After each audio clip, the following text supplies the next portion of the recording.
Este señor se llama Russell Napier, estratega de mercado e historiador, y aunque no lo conozcas, te interesa mucho lo que te voy a contar en este vídeo, que está sacado de una entrevista que le hicieron en inglés en el medio suizo The Market. Os dejaré el enlace en la descripción. Napier es profesor honorario de la Universidad de Stirling y tiene su propia firma de análisis y asesoramiento, y por lo tanto es una persona que lleva 30 y pico años en el mundo real, no solamente profesor de universidad, sino que también lo lleva a la práctica. Es un gurú muy poco conocido en el gran público, pero te aseguro que te interesa conocer los puntos clave que desarrolla en esa entrevista. Fue de los pocos que anticipó la inflación ya desde el verano del año 2020. Y eso que durante muchos años anteriormente era un firme defensor de la deflación mundial, pero vio venir lo que se avecinaba y ahora nos avisa de lo que nos espera para los próximos 15 o 20 años. Y eso es lo que os quiero contar en este vídeo, que me parece extremadamente importante. Bien, esto es lo que os comentaba. Los próximos 15 o 20 años, ¿qué nos espera? Represión financiera. Ahora explicamos en qué consiste eso, qué significa. La inflación, según dice él, es estructural, es decir, ha venido para quedarse, no es cíclica, es decir, no es pasajera. Estamos en una era de endeudamiento masivo, eso ya lo sabemos, no es nada nuevo, y la inflación beneficia a los endeudados. Esto es lo que va a hablar. Él habla incluso de atraco a los ahorradores y transferencia hacia los endeudados. Habla de un concepto, sin referirse con este concepto específicamente, pero es un concepto que hablaba del gran Juan Ignacio Crespo, hablaba de esto, que es el capitalismo de Estado, donde los estados tienen cada vez más poder de intervención en la economía. Vamos a ver qué significa eso, qué implica, qué consecuencias tiene, por qué todo esto acabará en una estanflación parecida a la de los años 70, y previamente habremos visto un gigantesco aumento del CAPEX. Todo esto son cosas que tienen influencia e importancia crítica en nuestras decisiones estratégicas de inversión, en qué empresas, en qué tipo de activos invertir. Y eso es lo que nos va a explicar también, nos cuenta Napier al final del todo, sus recomendaciones por encima, pero algunas ideas importantes sobre lo que interesa hacer en las próximas 2 décadas principalmente. El artículo es muy interesante y lo voy a ir contando página por página de todas las cosas que he ido subrayando, y al final veremos, como les decía, sus recomendaciones para los inversores. Veis que aquí he ido tomando algunas notas y, como os digo, evidentemente tiene ciertamente preocupante porque hay cosas que vamos a tener que tener muy en cuenta, pero también va a traer oportunidades para los inversores y vamos a tener varias fases, ¿no? Al principio va a estar bien porque va a haber mucho gasto de inversión y eso, va a tener consecuencias. Vamos a entrar de lleno a por ello. Permíteme que te recuerde antes de continuar que si te gusta el contenido del canal, pues te suscribas al canal si no estás suscrito todavía, actives las notificaciones, le des a me gusta a este vídeo que estás viendo y lo compartas o me dejes un buen comentario. Y aprovecho también para comentarte que tienes disponible una nueva masterclass que acabo de lanzar sobre precisamente mercados bajistas y opciones. Te dejo toda la información en mi web nicogarnier.net. Si te interesa, visita y puedes ver ahí los detalles. Bueno, vamos con los puntos clave que menciona Russell Napier. Las economías desarrolladas están experimentando un cambio fundamental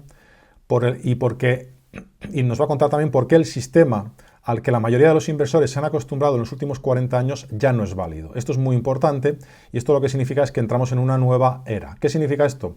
Pues continúa Napier diciéndonos que tras 40 años de economías guiadas libremente por los mercados, vamos a pasar a una era donde la asignación de recursos la dirige, pero ojo, no la decide, porque una cosa que sí insiste Russell Napier, importante, es que no está hablando de una economía marxista, dirigista, socialista, comunista, para nada.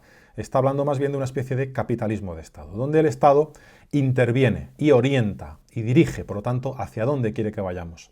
Realmente no fue nada nuevo, fue el sistema que prevaleció entre 1939 y 1979. Las similitudes son curiosas, ¿no? De salida de guerra, porque también había inflación y también había el mismo problema, que es cómo absorber la deuda provocada por la Segunda Guerra Mundial. Y en efecto, hoy día el problema es el mismo. La razón principal de ese cambio de paradigma, que es algo de lo que venimos hablando en este canal desde hace tiempo, es la deuda.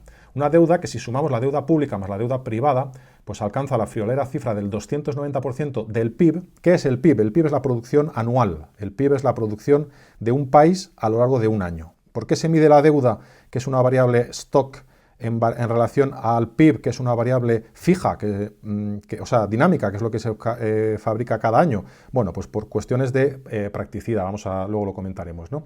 Y en Estados Unidos es del 290%, en Francia es del 370% y está por encima del 250% en muchos países. Son, por tanto, niveles de endeudamiento elevado.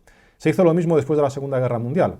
¿Cómo se reduce el peso de la deuda en una economía? Aumentando el PIB nominal. El PIB se calcula en euros o en dólares, ¿vale? Si el PIB de un país, por ejemplo, fuera de 1.000 dólares y ese país debe 1.500 dólares, el PIB es lo que produce toda la riqueza. Cuando decimos que el país lo debe es el sector privado y el sector público. Imaginemos que solamente es el Estado el que debe esos 1.500 dólares. Lógicamente, del PIB que hay, 1.000, que es lo que ha fabricado de la riqueza del país, el Estado cobra unos impuestos, que en las que economías desarrolladas son muy elevados. Por ejemplo, el 50% son impuestos para el Estado. Por lo tanto, el Estado recauda 500. De esos 500 tiene muchísimos gastos, pensiones, etcétera. Es decir, le queda una parte pequeña, por ejemplo, de 50 para devolver a la deuda, que si la deuda es de 1.500, pues fijaros los años que va a tardar en devolver esa deuda. ¿Cómo se soluciona esto? Pues muy sencillo. Si el PIB es igual a 1.000 dólares, por ejemplo, por simplificar, ¿no? Y generamos inflación, sube el precio de todo. No fabricamos más riqueza, pero en vez de fabricar, en vez de valorarla en 1.000 dólares, la valoramos en 2.000 dólares. Imaginaros, al cabo de 10 o 15 años, con una inflación del 6% anual, pues al cabo de 10 años se ha doblado el precio de todo. No fabricamos más riqueza, fabricamos exactamente la misma riqueza, pero el valor de esa riqueza son 2.000 dólares. ¿Por qué? Porque el valor del dinero ha perdido valor el dinero, ¿no?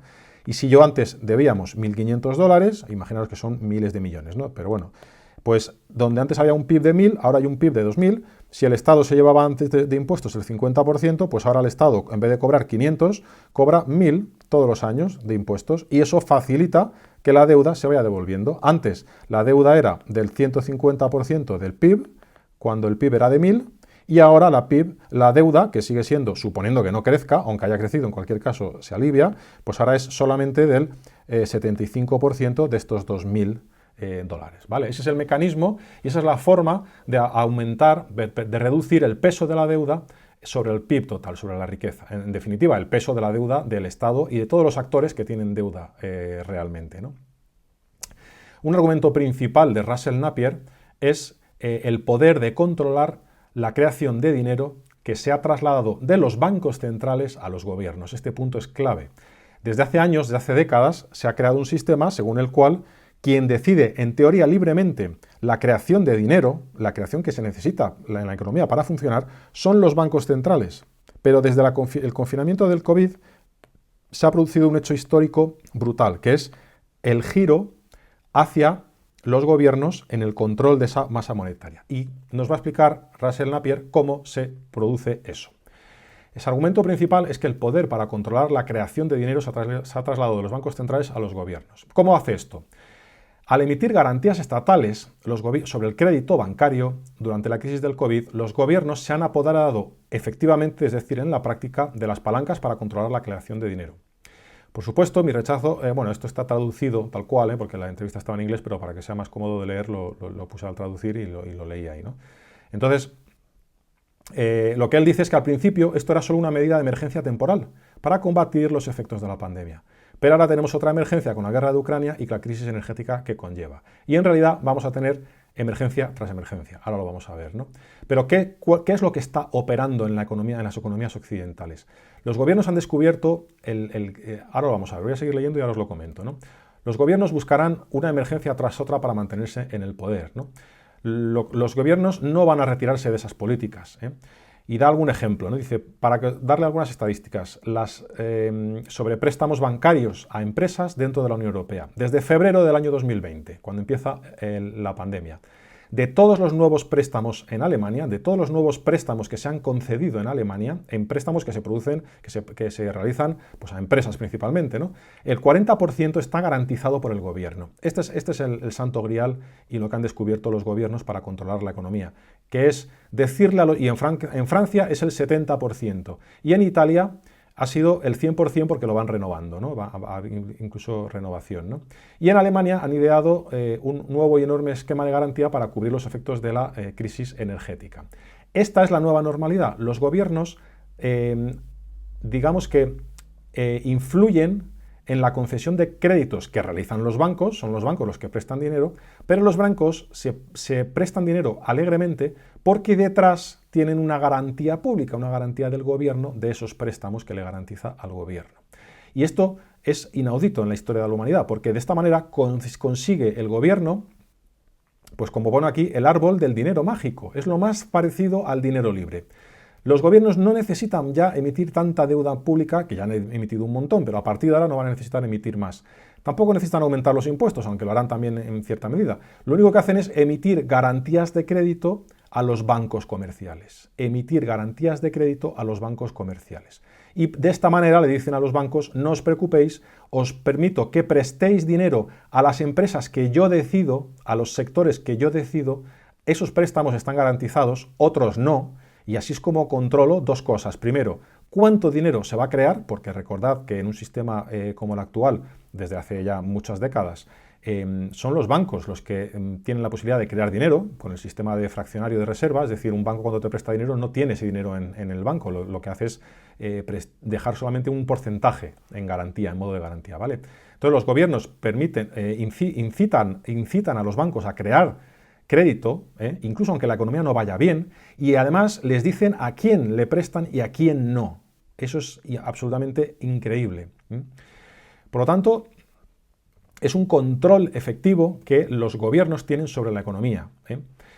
Al decirles a los bancos cómo y dónde conceder préstamos garantizados, los gobiernos dirigen dónde quieren que vaya esa inversión, ya sea en proyectos de energías alternativas, proyectos destinados a reducir la desigualdad o inversiones generales para combatir el cambio climático.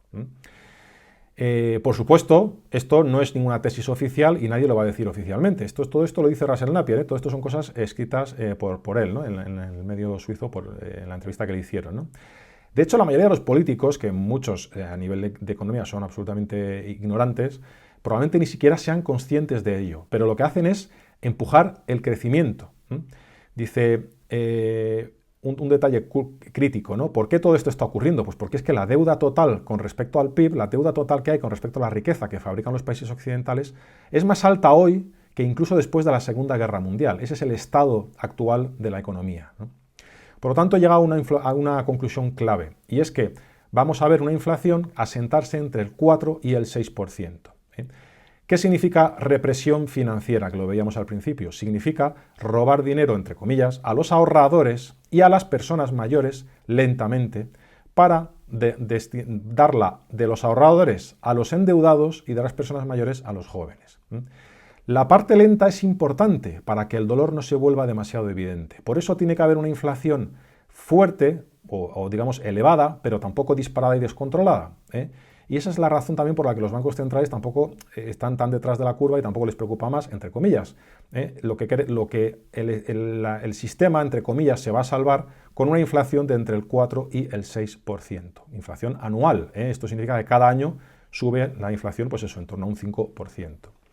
Otro punto clave que destaca Napier es la desconexión entre la narrativa, las retóricas de los bancos centrales y las acciones de los gobiernos. La política monetaria, que es la que decide los bancos centrales, que están subiendo los tipos de interés, quieren frenar con fuerza la creación de liquidez, la divisa, vamos, la masa monetaria, perdón, para reducir la inflación. Pero la política fiscal, que es la que deciden los gobiernos, que se supone que gobiernos y bancos centrales son independientes, está intentando hacer lo contrario, está intentando mitigar los efectos de la inflación y del aumento de los precios energéticos. Por lo tanto, por ejemplo, el gobierno alemán acaba de introducir un megaplan brutal de 200.000 millones para combatir los efectos del encarecimiento de la energía, ¿no? Y eso, claro, es totalmente contradictorio, ¿no? Hay una guerra, aparentemente, entre gobiernos y bancos centrales, que están haciendo, que no solamente guerra de palabras, sino que en los hechos están haciendo cosas diferentes. Los bancos centrales van en una dirección y los gobiernos están yendo en otra dirección, opuesta, ¿no? Y entonces le preguntan a Russell Napier quién gana, ¿gobiernos centrales o bancos, o sea, gobiernos o bancos centrales? Y él responde, sin dudar, los gobiernos. Ningún gobierno ha pedido permiso al Banco Central para introducir garantías de préstamos, que este es el punto clave. Simplemente lo hacen. Y el gobierno alemán, por ejemplo, no le ha pedido permiso al BCE para lanzar su medida de 200.000 millones, ¿no? Dice, en definitiva, recordemos una vez más, todo el sistema económico de los últimos 40 años que se construyó sobre la suposición, voy a ponerlo así, de que el crecimiento del crédito, ojo, que es el crédito es de toda la vida uno de los factores críticos que permiten amortiguar los ciclos económicos, y de hecho lo que está relacionado con los ciclos económicos, ¿no? Y en los últimos 40 años, pues todo se ha construido sobre la suposición de que el aumento del crédito y, por lo tanto, el dinero, en sentido amplio de la economía, se controlaba a través de las tasas de interés. Hasta ahora, el dinero, la masa monetaria, se controlaba a través de las tasas de interés. Si ahora los bancos centrales están subiendo los tipos de interés, pero con eso no consiguen controlar bien el dinero, la masa monetaria, es un cambio de reglas de juego totalmente, ¿no? Porque ahora que los gobiernos toman el control de la creación del crédito a través del sistema bancario garantizando préstamos, pues realmente ¿qué ocurre en la práctica? Que los bancos centrales son expulsados de su papel principal. Y estamos viendo además una mezcla de poder, de asignación de poder, ¿no? Hasta el FMI le dice lo que la ONU, perdón, era la ONU la que le dice a los bancos centrales que dejen de subir tipos. Hay mucho revuelo, ¿no? En definitiva, estamos pasando de un mecanismo en el que el crédito bancario está controlado por las tasas de interés a un mecanismo cuantitativo politizado. Es decir, un mecanismo donde los políticos, de una forma cuantitativa, a través de los préstamos garantizados, controlan el crédito y, por lo tanto, controlan, en cierto modo, la masa monetaria. Esto es fundamental. Y esto nos lleva a un mundo patas arriba, un mundo en el que sube el crédito cuando la economía desacelera. Que este es un punto clave cuando vamos a hacer análisis macro, análisis económico, que nos marca una vez más que estamos en una nueva era donde todo ha cambiado, donde todo es nuevo, ¿no? De alguna manera, 2022, por ejemplo, es un año donde bonos y acciones y renta fija han caído como nunca a la vez, ¿no? Cosas que no existían, que no se habían producido antes estadísticamente en la historia, y ahí es donde la subjetividad, el análisis subjetivo tiene su importancia. Bueno, pues ahora mismo es importante comprender todo esto para tener en cuenta que la economía va a poder desacelerar, quizá menos de lo que debería también, eso es importante, porque el crédito pues, no se contrae como debería de contraerse en un entorno como estamos, porque los estados están interviniendo. Luego ahora vamos a ver las consecuencias que eso tiene que ver cuando un estado interviene, ¿no? Continúa Russell Napier. Cuando veo que nos dirigimos a una desaceleración significativa del crecimiento, incluso una recesión, y el crédito bancario sigue creciendo. La definición clásica de un banquero solía ser que te presta un paraguas, pero te lo quita a la primera vista de lluvia, ¿no? Esta vez no. Los bancos siguen prestando, incluso reducen sus provisiones por deudas incobrables, las famosas insolvencias. Claro, ¿cómo van a poner provisiones si saben que el Estado está detrás? Esa es la absoluta novedad, ¿no? Se le preguntó a la directora financiera de Commerzbank, banco alemán, sobre este hecho en el mes de julio y dijo que el gobierno no permitiría que los grandes deudores fracasaran. Increíble, que un banquero diga eso. Entonces dice Russell Napier, eso para mí fue una declaración transformadora. Si usted es un banquero que cree en el riesgo de crédito, que es cómo funciona la economía, riesgo de crédito del sector privado, pues deja de prestar, es una forma de hablar, lógicamente, lo que hace es prestar menos. Cuando la economía se dirige a una recesión, cuando la economía va regular, pues deja de prestar. Pero si eres un banquero que cree en las garantías del gobierno, pues sigues prestando alegremente. Y eso es lo que está sucediendo hoy. Los bancos siguen prestando y por eso, pues el PIB nominal significa en números, no el real. El real es cuando le quitas la inflación, ¿vale? Por eso el PIB nominal es igual el PIB real es igual al PIB nominal menos el IPC, menos la inflación, ¿vale? Entonces, si la inflación es muy alta, pues el PIB nominal puede ser muy alto también. Bueno, no sé si lo he hecho así bien, vamos, si así lo he explicado bien, vamos a hacerlo de otra manera. El crecimiento real más la inflación, más el IPC, es lo que nos da el crecimiento nominal, ¿vale? Por eso, aunque el crecimiento real sea bajo o incluso negativo, nulo, la economía no crezca, si el IPC es muy elevado, aparentemente, que es lo que nos va a decir el nominal, aparentemente la economía está creciendo, pero realmente no lo está, ¿no? Por eso dice Napier que en términos nominales, pues no vamos a ver una contracción económica, Es decir, de otra manera, la inflación es lo que está enmascarando la ralentización económica. Recuerde que dije que la represión financiera significa diseñar una tasa de inflación en el área del 4 al 6%. Por lo tanto, lograr una tasa de crecimiento del PIB nominal de, por ejemplo, del 6 al 8%, pues si tienes con una inflación del 4 al 6, pues te está diciendo que la economía real está creciendo entre un 2 y un 4, que ya estaría bien, pero bueno, esto estamos hablando en términos mundiales, ¿no? A los ahorradores no les gustará, pero a los deudores y a los jóvenes sí. Los salarios aumentarán nominalmente, los salarios en términos reales no aumentarán, porque en eso consiste precisamente la represión financiera. Si yo te aumento el sueldo un 4%, pero la inflación sube un 6%, realmente estás perdiendo un 2%, ¿vale? ¿Y cuál es la consecuencia de esa represión financiera? Pues que traslada la riqueza de los ahorradores a los deudores, más que la riqueza, el poder adquisitivo, ¿no? Pero bueno, sí, la riqueza no es que haya una transferencia de dinero, sino que es una transferencia de riqueza o de relación entre deuda y posesiones, ¿no? De los ahorradores hacia los deudores y de los ancianos hacia los jóvenes, ¿vale? En definitiva, le pregunta al entrevistador, ¿cuál es el final de este proceso? Dice, pues veremos el final, vimos el final antes, y este fue una estanflación en la década de los años 70. ¿Qué es una estanflación? Es una alta inflación combinada con un alto desempleo. Ojo, porque normalmente se considera estanflación como un estancamiento del crecimiento económico con una alta inflación, ¿no? Y bueno, normalmente el crecimiento económico está ligado con el empleo, ¿eh? Pero como tenemos ahora mismo ese problema del crédito, pues todo eso puede estar enmascarado. Cuando realmente hablemos de estanflación, hablaremos de paro elevado, ¿vale?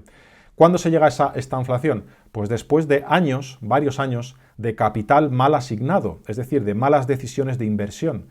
¿Quién es el especialista en tomar malas decisiones de inversión? El Estado. Papá Estado, porque el Estado es el que no tiene que responder, nadie responde en lugar del Estado. Los que toman las decisiones en el gobierno hoy, dentro de 4 años, no están. Y por lo tanto no hay responsabilidad por parte de esos que lo único que necesitan es volver a ser elegidos democráticamente. Por lo tanto, es inevitable cuando el Estado mete la mano y decide cómo se invierte, en qué y dónde y cuánto, es lo que tiende tarde o temprano a ocurrir cuando el gobierno interfiere durante demasiado tiempo. Hombre, en la economía durante un cierto tiempo lo puede soportar, pero si lo haces durante mucho tiempo, al final hay demasiado dinero yendo donde no debería de ir, ¿no? Eso ocurrió en el Reino Unido en los años 50 y 60. Asignó mucho capital a la minería del carbón, a la producción de automóviles, al Concorde, y resultó que, pues, Reino Unido no tenía futuro en ninguna de esas industrias, ¿eh? Y al final lo que hizo fue desperdiciar tiempo y dinero y acabar con un alto desempleo. Fijaros cómo se van ligando y conectando las cosas, ¿no? ¿Cómo terminó todo esto? Dice, al final será una estanflación al estilo de los años 70, pero aún no hemos llegado. Y dice Russell Napier, no hemos llegado a esto por mucho tiempo. ¿Qué viene por partes? Primero, viene una parte aparentemente benigna, que es la parte que viene impulsada por un auge de la inversión de capital. La inversión de capital es el famoso CAPEX, ¿vale? CAPEX, que significa Capital Expenditure, que expenditure significa gastos de capital, es decir, inversión. ¿Inversión dónde? Donde quieran los gobiernos, energías renovables, etc. Independientemente de que sean rentables o no, por cuestiones ideológicas, prácticas o lo que sea, el caso es que se va a producir esa inversión, financiada en parte con endeudamiento, pues entre otras cosas en países que se lo pueden permitir, como puede ser Alemania, por ejemplo, ¿no? A mucha gente esto le va a gustar, pero solo mucho más tarde, cuando tengamos una alta inflación, sigamos teniendo alta inflación y un alto desempleo, que este va a ser el punto clave, cuando empiece a haber realmente desempleo, que por ahora no lo estamos teniendo, el desempleo elevado, el aumento del desempleo me refiero, independientemente de que en un punto sea alto o no, lo que la gente mide son las variaciones, ¿no? Entonces, cuando la escala de capital más asignado se manifieste, empezaremos a ver un alto índice de miseria. Bueno, yo esto no sé cómo lo calcula o cómo lo dice, pero bueno, evidentemente un alto desempleo se notará y el descontento social crecerá. En ese momento, después de una fase inicial de gasto elevado en CAPEX, de gasto de inversión elevado, la gente empezará a votar para cambiar el sistema de nuevo. ¿Cuánto puede quedar para eso? Pues igual quedan 10, 15 años, ¿eh? En 1979 y 1980 votaron por Margaret Thatcher y Ronald Reagan, y aceptaron la dura política monetaria de Paul Volcker, presidente de la Reserva Federal por entonces, Pero hasta llegar a este punto hay un largo viaje, hay que viajar un gran viaje, ¿no? Y no olvides que para cuando Thatcher y Ronald Reagan entraron, la deuda sobre el PIB ya había vuelto a mínimos. ¿Por qué? Pues porque la inflación había hecho mella durante 10-15 años. Pues en esas estamos. Necesitamos que durante los próximos 10-15 años la inflación vaya reduciendo el nivel de endeudamiento. Se produzcan esas inversiones mal asignadas por parte del Estado, mal dirigidas por un Estado dirigista, y dentro de 10 o 15 años, pues los votantes volverán a votar otro tipo de medidas más, digamos, libres, donde el Estado interfiera menos. Eso, evidentemente, después de 15 años de inflación, pues el nivel de endeudamiento se habrá reducido y eso pues permitirá que se puedan hacer esas medidas, ¿no? Porque si no, ni Margaret Thatcher ni Ronald Reagan habrían podido hacer esas políticas si la deuda sobre el PIB hubiera sido mucho mayor, ¿vale? Bueno, ¿qué podría pasar, le pregunta el entrevistador, para que concluya y que evitemos ese camino? Bueno, pues habla, por ejemplo, de una revolución de productividad y que haga que el PIB real crezca pues, en niveles del 4% o más, ¿no? Eso nos permitiría mantener una inflación un poco más reducida, porque al final la productividad es deflacionaria, la productividad al final lo que produce es deflación.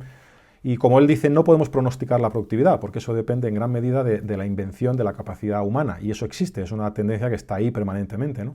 Y nunca quiero subestimar el ingenio humano, así que lo veremos, es decir, deja abierta una puerta pues, a que esta predicción que hace pueda ser diferente, ¿no? ¿Qué nos recomienda Russell Napier para terminar el vídeo? Entonces, pues nos dice, primero, evitar la inversión en bonos. ¿Por qué? Porque los bonos, aunque han subido y ahora están ofreciendo rentabilidades superiores, pero un bono que te dé un 4% de rentabilidad, por ejemplo en Estados Unidos, un bono a 10 años, aunque parezca mucho porque venimos de muy abajo, el problema es que si la inflación está estructuralmente en el 5%, con ese bono no vas a cubrir la inflación, ¿vale? ¿Qué nos dice de las acciones? Bueno, las acciones con la inflación se van a beneficiar, pero a largo plazo. Pero sobre todo habrá sectores que se beneficien del aumento del CAPEX, empresas muy relacionadas con la inversión en energías alternativas, etcétera. Energía, todo lo relacionado con el cambio climático, defensa, todos los sectores que sean beneficiados por este tipo de medidas, ¿no? También la relocalización desde China, porque vamos a ver CAPEX, para que él habla de la reindustrialización de Europa, reindustrialización de Europa y de Estados Unidos, para producir más en local, pues todo eso también va a tener consecuencias. También nos habla del oro. Esto es un tema que volveré sobre ello, porque esto es importante. Hablaremos de sectores y lo investigaremos. Además, os anuncio también que estoy pensando mucho más en desarrollar el lado de stock picker, de selección de acciones, y eso también lo hablaremos en próximos vídeos, en los próximos meses. El oro dice que debería empezar a hacerlo bien en el momento en que la gente empiece a tomar conciencia de que la inflación es estructural, es decir, que ha venido para quedarse. Además, el oro lo ha hecho mal en dólares, pero no tanto en euros, eso es verdad, muy importante, ¿no? Luego habla de países que se mantendrán al margen de esas políticas y que pues, tendrán una evolución diferente. Si te mantienes al margen de esas políticas, como Suiza, pues verán continuas entradas de capital a esos países y eso presionará al franco suizo, ¿no? Por lo tanto, el franco suizo podría ser una divisa que tienda al alza, una divisa refugio también. Como lo está haciendo en Estados Unidos ahora mismo con el dólar, porque Estados Unidos está retrasada, esto lo dice en una entrevista, Estados Unidos está retrasada en este ciclo, y por eso el dólar ahora mismo está fuerte y todavía no hay una represión financiera tan alta como en Europa, pero bueno, eso es otra historia. Y también en este mundo aumentarán los controles de capital, lo cual significa que él dice, por ejemplo, nada de invertir en China, aunque veas oportunidades, o en países emergentes donde puedas ver oportunidades, porque tienes el riesgo de que el dinero se pueda haber atrapado o atascado en un momento dado, ¿no? Por restricciones de capital.